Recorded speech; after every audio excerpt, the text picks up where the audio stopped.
was once asked by a woman I know, how do I address perceived bias in the workplace? This is a tough conversation. It's a crucial conversation.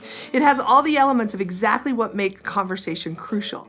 That is, the stakes are high. This is important.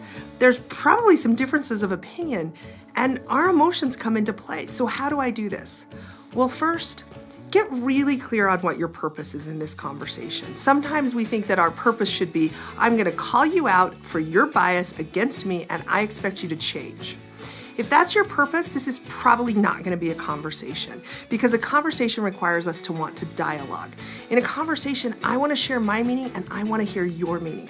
Now, yes, our goal will be to move towards change and to move towards resolution that works for all of us, but we have to start with that intent of, I want to share what's happening to me and I want to hear your thoughts on it.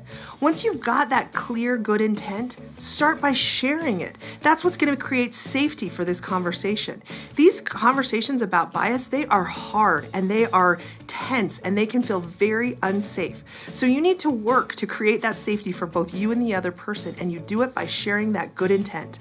My intent is not to judge you. My intent is not to call you out.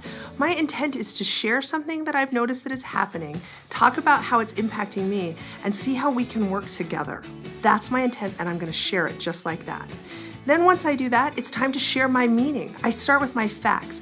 Be very behaviorally specific about what's happening, right? Be very clear. Don't go to generalizations. Don't use always. This is always happening. You always do this.